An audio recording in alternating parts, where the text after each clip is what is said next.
nós estamos tratando de um sistema de processo penal, a primeira coisa que nós devemos nos perguntar é que tipo de orientações axiológicas esse sistema obedece. Quais são, efetivamente, as regras que dão coesão a esse sistema de processo penal? Antes que a gente comece a considerar quais são os princípios que formam as bases desse processo penal, quais são efetivamente os princípios que são as linhas de fundo, os corners e as marcações desse campo onde o jogo processual se desenvolve, é muito importante que a gente determine qual é o fundamento máximo desse sistema processual. Qual é a razão de ser de um sistema processual penal? Para que ele serve? Eu gosto de pensar, quando eu estou estudando o processo penal, que ao contrário do que muitas pessoas consideram, do que muitas pessoas acreditam, quando eu falo de processo penal, eu estou falando de um sistema de garantias contra o excesso de poder do Estado, ou seja, uma forma de contrabalançar os poderes de um Estado todo-poderoso, um Leviatã em proporção gargantuana, que vai efetivamente exercer o ius accusationis, o direito de acusar e de perseguir criminalmente um cidadão completamente desproporcionado quando colocado em face do poder punitivo. Imagine você que o cidadão, investigado e processado criminalmente, tem contra si um aparato policial completo, o Ministério Público, os analistas judiciários que estão ali nas promotorias criminais, os estagiários das promotorias criminais e o Poder Judiciário como um todo.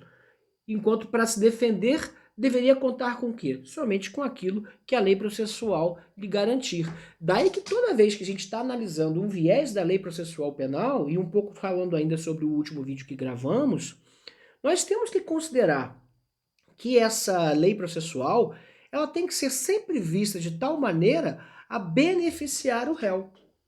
De tal forma que o princípio mais fundamental de um sistema processual penal democrático é o due process of law, ou devido processo legal.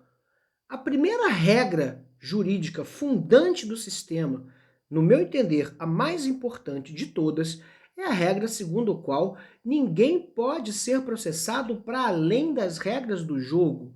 Ou seja, o processo penal funda regras e essas são as regras que devem ser obedecidas de maneira estrita pelo Estado punitivo.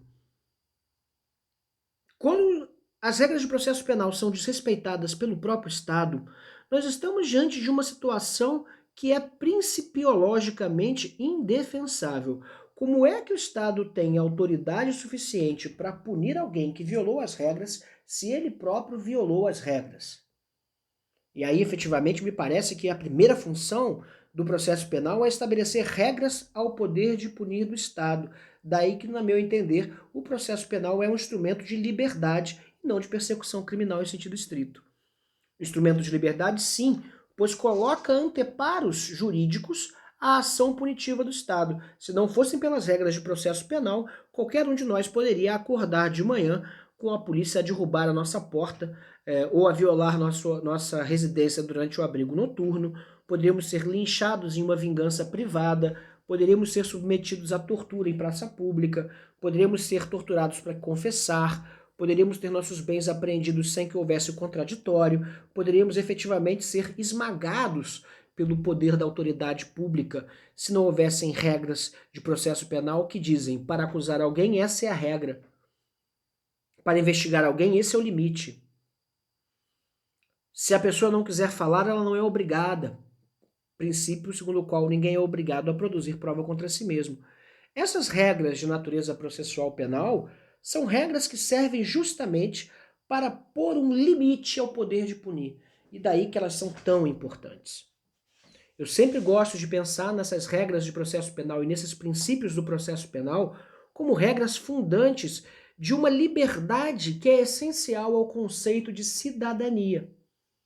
Sem o que, qualquer indivíduo colocado aqui, submetido ao poder do Estado, poderia ser simplesmente engolido por ele.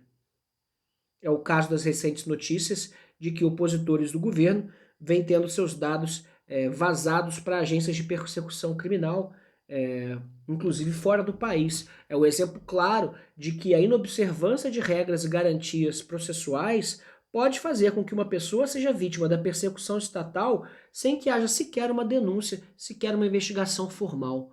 E aí, efetivamente, a gente vê que o sistema do Estado Democrático de Direito cai por terra como se um prédio começasse a ruir, começasse a desmoronar a cada princípio e a cada garantia processual que é sonegada ao cidadão. É muito difícil romper com o dilema lógico segundo o qual alguém acredita que o Estado não tem leis rígidas o bastante.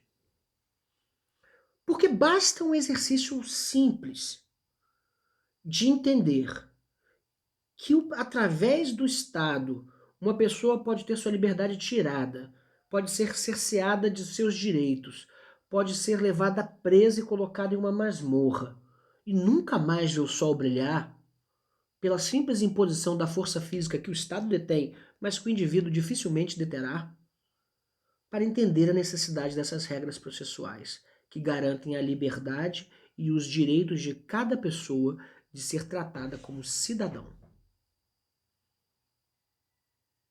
Essa é a verdadeira importância do processo penal. Estabelecer as bases do devido processo legal, fora dos quais ninguém poderá efetivamente dormir tranquilo com a noção de que poderá se defender de uma acusação, que pode ser, veja você, inclusive uma acusação falsa.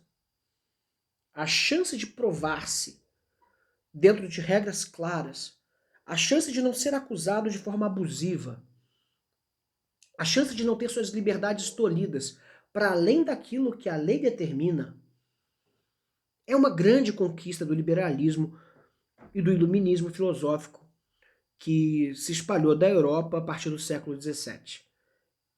Essa é a grande herança, o grande legado europeu para os sistemas jurídicos nos países periféricos, sobretudo o Brasil. Mas, como sempre acontece, isso é uma expressão da luz do sol que chegou às 5:30 da tarde.